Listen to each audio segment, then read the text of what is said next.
Chapter 2, Exercise 2.8, Question number 6.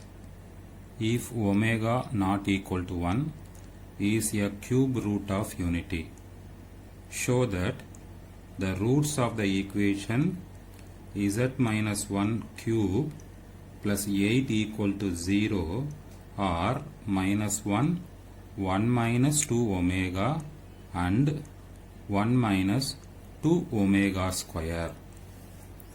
இதில் omega not equal to 1 அப்படின்றது எதை மீன் பண்ணுதுன்னு சொல்லியிருக்காங்கன்னா is a cube root of unity அப்படின்னு சொல்லியிருக்காங்க. இதுக்கு என்ன அர்த்தம் அப்படின்னா z cube equal to 1 அப்படின்ற ஈக்குவேஷன்ல இருந்து z-க்கு ஆன்சர் கால்குலேட் பண்ணும்போது என்ன வரும்னா 1 to the power 1 by 3 வரும். இதனுடைய ஆன்சர்ஸ் எல்லாம் என்னென்ன ஆன்சர்ஸ்னா 1 ஒமேகா ஒமேகா ஸ்கொயர். இதான் அதுக்கு அர்த்தம்.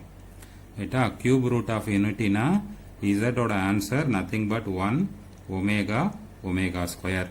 ரைட்டா? அந்த z-ங்கிறது z கியூப் ஈக்குவல் டு 1 வரும்போது தான் z-ஓட ஆன்சர் இது. இந்த ஐடியாவை நான் அவங்க கேட்ட ஆன்சர் கொண்டு வரதுக்கு நான் யூஸ் பண்ண போறேன். ஓகே, இனிமேல் அவங்க கொடுத்த ஈக்குவேஷன்லேருந்து என்ன ரிசல்ட் கொண்டு வர முடியுமோ அதை ஃபர்ஸ்ட் கொண்டு வரேன். அவங்க கொடுத்துருக்கிற ஈக்குவேஷன் என்ன அப்படின்னு பார்த்தீங்கன்னா given z minus 1 whole cube plus 8 equal to 0ன்னு கொடுத்துருக்காங்க. ஸோ இதில் நான் என்ன பண்ணுறேன்னா இந்த பிராக்கெட்டுக்குள்ள ஒரு மைனஸ் சைன் காமனாக எடுக்கிறேன். மைனஸ் சைன் காமனாக எடுத்தால் இது பிளஸ் 1 ஆகிடும், இது மைனஸ் z ஆகிடும். இந்த கியூப் தோ போட்டிருக்கேன். இந்த 8-ஐ ரைட் சைட் கொண்டு போயிடுறேன், மைனஸ் 8. இந்த கியூப் இந்த மைனஸ் சைனுக்கும் இந்த பிராக்கெட்டுக்கும் பொருந்தும். அதனால் மைனஸை வந்து 3 டைம்ஸ் எழுதும்போது மைனஸ் தான் வரும்.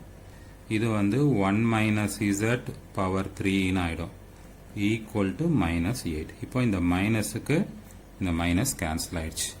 அப்போது நமக்கு இப்போ என்ன ஆன்சர் வந்திருக்குன்னா 1 minus z cube equal to 8ன்னு வந்திருக்கு. இந்த 8-ஐ எப்படி எழுதிக்கலாம் பாருங்க. 1 மைனஸ் z, இந்த 1 மைனஸ் z-ஐ மட்டும் இங்கே ரீடைன் பண்ணிக்கிறேன். இந்த பவரில் இருக்கிற 3-ஐ இந்த 8க்கு கொண்டு வந்துடுறேன். அப்போ 8 என்ன ஆகிடும்னு பார்த்தீங்கன்னா 8 to the power 1 by 3ன்னு ஆகிடும். அப்போ இதுலேருந்து என்ன எழுதிடலான்னா 1 மைனஸ் z ஈக்குவல் டு இந்த 8-ஐ 8 into 1 to the power 1 by 3ன்னு எழுதிக்கிறேன். அப்போது இந்த 8க்கு கியூப் ரூட் எடுக்கும்போது 2ன்னு வந்துடும். இந்த 1 டு த பவர் 1 by 3 அப்படியே எழுதியிருக்கிறேன். இது எதோட ஆன்சர்? 1 மைனஸ் z-ஓட ஆன்சர். ரைட்.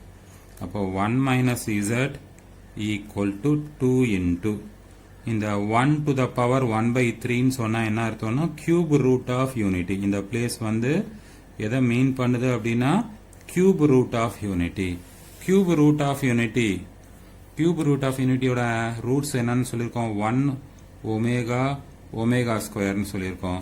அதனால இந்த கியூப் ரூட் ஆஃப் யூனிட்டியோட ஆன்சர் இப்போ என்ன ஆயிடுச்சுன்னு பார்த்தீங்கன்னா 1 ஒமேகா ஒமேகா ஸ்கொயர்னு ஆயிடுச்சு.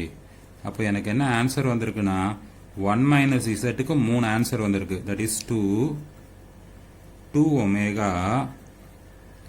ஒமேகா ஸ்கொயர்னு 3 ஆன்சர் வந்திருக்கு. இதிலிருந்து வாட் இஸ் z-ன்னு ஒர்க் அவுட் பண்ண போறேன்.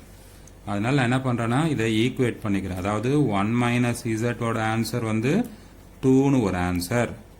அதே மாதிரி 1 மைனஸ் z-ங்கிறது வந்து 2 ஒமேகான்னு ஒரு ஆன்சர். 1 மைனஸ் z-ங்கிறது 2 ஒமேகா ஸ்கொயர்னு ஒரு ஆன்சர். இதுல இருந்து நான் என்ன பண்றேன், மைனஸ் z-ஐ ரைட் சைடு கொண்டு போயிட்டு நம்பரை லெஃப்ட் சைடு கொண்டு வந்துடுறேன். அப்போ 1 மைனஸ் 2 ஈக்குவல் டு z-ன்னு இதுல இருந்து வரும். அதே மாதிரி இதுல என்ன வரும்னா 1 மைனஸ் 2 ஒமேகா ஈக்குவல் டு z-ன்னு வரும். இதுல இருந்து என்ன கிடைக்கும்னா 1 minus 2 omega square equal to z-ன்னு கிடைக்கும். அப்போ நமக்கு z-க்கு என்னென்ன கிடைச்சிருக்குன்னு பார்த்தீங்கன்னா 1 minus 2 that is minus 1 ஒரு ஆன்சர் கிடைச்சிருக்கு. இதில் என்ன கிடைச்சிருக்குன்னா 1 minus 2 ஒமேகான்னு கிடைச்சிருக்கு. இதில் என்ன கிடைச்சிருக்குன்னு பார்த்தீங்கன்னா 1 மைனஸ் 2 ஒமேகா ஸ்கொயர். இந்த ரிசல்ட் தான் அவங்க அரைவ் பண்ண சொன்னாங்க. ரூட்ஸ் ஆஃப் த ஈக்குவேஷன்ஸை என்னன்னு கொண்டு வர சொல்லியிருந்தாங்கன்னு பார்த்தீங்கன்னா மைனஸ் 1 கொண்டு வர சொன்னாங்க. 1 மைனஸ் 2 ஒமேகா 1 மைனஸ் 2 ஒமேகா ஸ்கொயர்னு கொண்டு வர சொல்லியிருந்தாங்க. நம்ம roots of the equation minus 1 1 minus 2 omega 1 minus 2 omega ஸ்கொயர்னு கொண்டாந்தாச்சு.